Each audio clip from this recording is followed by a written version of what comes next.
Hey everybody, this is Steli FD with Closeout, and today in this video I want to talk about the future salesperson, what kind of personality type you have to be and what kind of framework you have to use in order to successfully sell in today and into tomorrow's world. So I've talked about this before. If you think about it in 4 quadrants, right, psychological types, you have people that used to dominate in sales that were in the hostile and strong camp, right? Hostile and strong, boom, that's where it is. If we think about like the Wolf of Wall Street type, super alpha types, uber aggressive, people that were out there to kill the competition, to take all the money, people that were out there in a hostile frame of mind. They wanted to take things from you. They wanted to take the money from the customers, but they were doing it from a position of strength, and hence they were able to bully people into submission and bully people into giving them their money.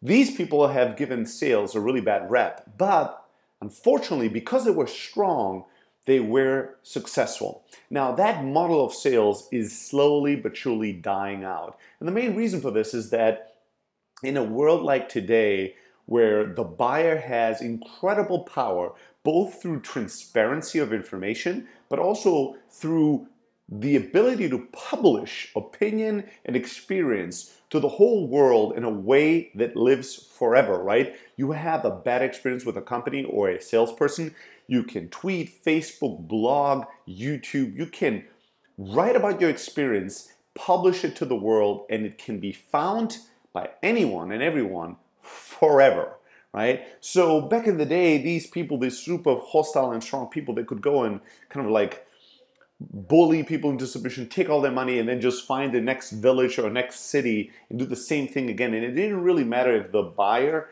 woke up the next morning and had remorse and felt mistreated and misused and abused. It didn't really matter. You already had their money in your pocket if you're a hostile and strong salesperson. Now, as I said, this is dying out. It still exists, but it's just getting harder and harder to be that way and be successful in a sustainable way in today's world. Now, the opposite of that is friendly and weak. And this is, I think, where a lot of startup salespeople go wrong.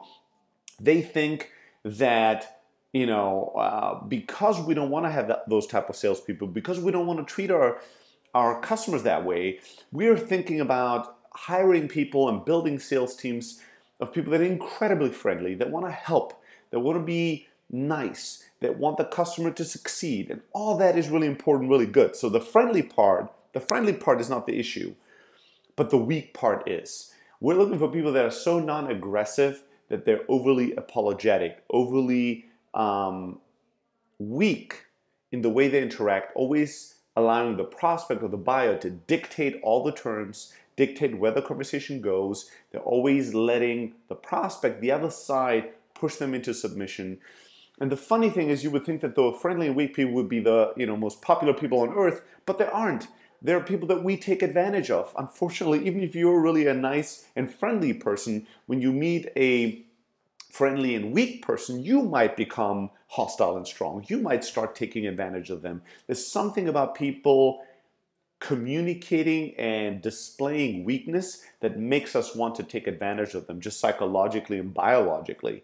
So the model and the future of sales and the future of successful salespeople lies in the, I have to train this, lies in the, boom, there it is, in the friendly and strong camp. And I've talked about many different models to imagine what does friendly and strong really mean? What are good examples of friendly and strong? And one of the best recent examples that I want to share with you today is the example of a good doctor, a great doctor, right? Somebody who's a great doctor is going to be somebody that will be friendly. They should have your best interest at heart. They should want to heal you, help you, empower you, make you healthy, make your problems and issues and illness go away. They should be doing their job because they want to make the world a better place. They want to heal other human beings. But they also need to be coming to the conversation from a point and from a position of strength. They're the experts. They're the person that have studied this, that have mastered a skill set that allows them to heal others. So when they make recommendations, once they have really identified and looked into what your problem is, and once they have a remedy, a solution, they should be strong in the way they prescribe that solution and communicate it to you. So, we've all been at a doctor once where you walk in and at the hello, the doctor already knows what your problem is and starts prescribing medicine. Have you ever had that situation? You go into a doctor, you've been carrying around this issue for a really long time. It's a really complex, really personal issue. You walk in, they say hello, they ask you, so what's the problem? And you're like, well, I have this weird feeling in my heart. And they're like, oh, say no more. Take these 4 different medicines, 5 times a day, 17 different pills, and you'll be all right. How do you feel when you're in a situation like that? When a doctor instantly prescribes you a ton of medicine, although they haven't really asked you more than a fucking question, and you weren't even able to say more than 2 sentences. Not good, right? It doesn't feel right. It doesn't feel like this person really took the time to truly understand you and diagnose you. So how could their diagnosis and their prescription be right?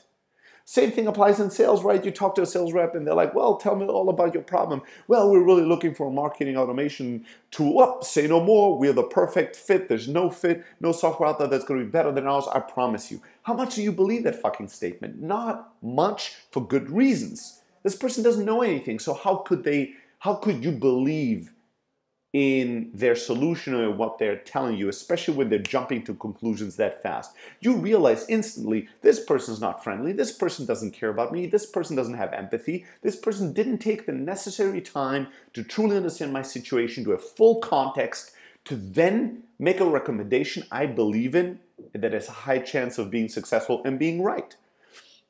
But we all have also hopefully had the experience of going to a doctor and sitting down and having somebody that truly listened, truly cared, somebody that didn't seem rushed, that didn't seem preoccupied mentally and physically, that wasn't typing on their phone, talking to their assistant, doing something on the laptop. No, somebody that put down away of everything, looked you in the eye and cared, and you could feel it, you could sense it, you could taste it, you could smell it.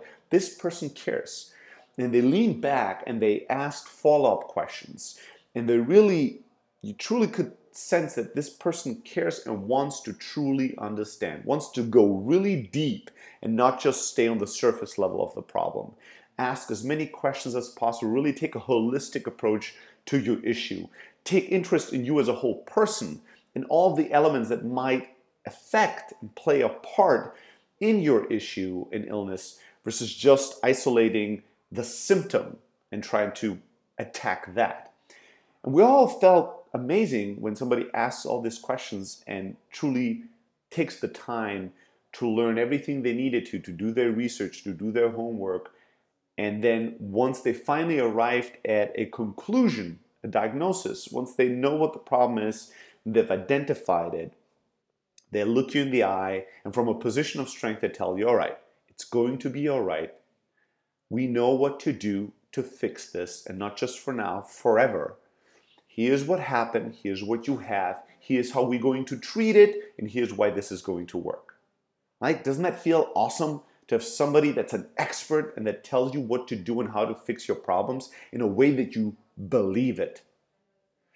And that's really the future of sales, right? The future of sales is not in the friendly or weak quadrant, it's in the friendly and strong one, because you are the expert when you're in sales. You know all the data about all the competition, you've talked to thousands of these cases of companies that have this kind of challenge, this kind of workflow. You're an expert in your own tool set, in your industry, not the prospect, not the customer. No matter how much information is out there, never confuse the situation believing that the customer, all you have to do is just provide information and then step back and not inconvenience them and not come off too strong and not be pushy or salesy. Just here's all the information and then allow and let the customer or the prospect make all the decisions. They're not experts. They didn't come to you for them to make all the decisions. They come to you to figure out if you have the right solution for their problem. And if you do and you identify it, it's your responsibility to tell them with certainty and with clarity what they need to do,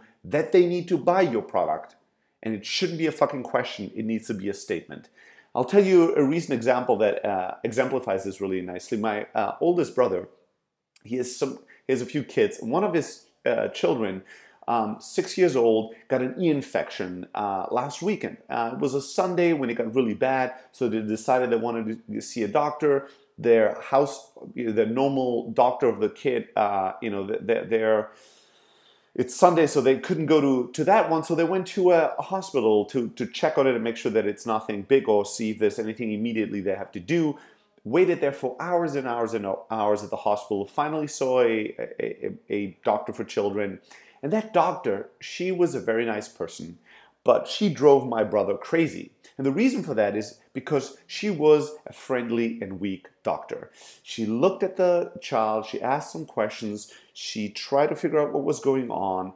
And once she realized, okay, there's probably an ear infection, she started to be all kind of conflicted about what to do about it. She was like, I'm more of a homeopathic doctor. My background is a little bit different than normal doctors, and I'm not sure if we should treat this child with homeopathy or if we should just wait a few more days and maybe you should see your normal doctor and maybe you should take, conventional medicine. I'm not sure. And she was going back and forth in her mind. She did not know what to do. She did not know what recommendation to make to my brother. And my brother was not happy about this. It was not like, oh my God, look at this doctor. This human is so open-minded and honest and, and so self-aware that she has a moment of, doubt. And she's sharing that moment of doubt with me. How refreshing, how honest, how transparent. No, my brother was like, this is bullshit. I've been waiting for 4 hours. My kid has an issue. It's fucking Sunday. You did all your tests. Now tell me what to do. I'm looking at you as an expert. You tell me what to do. Don't give me that bullshit of, I don't know, and maybe this, maybe that. What do you guys think? I'm also not sure. We're all humans. What do we really know? Nothing is really for certain. Like, I didn't come to you for this shit. I came to you for a recommendation. You're a doctor, right? Tell me what to fucking do. And when he was telling me about this, I was like, oh shit, this is it. This is a great example for somebody being a nice person, but being weak in a moment where they need to be strong. And this is not just bad for the salesperson, or in this case for the doctor. It is bad for the patient. The patient wants you to be strong.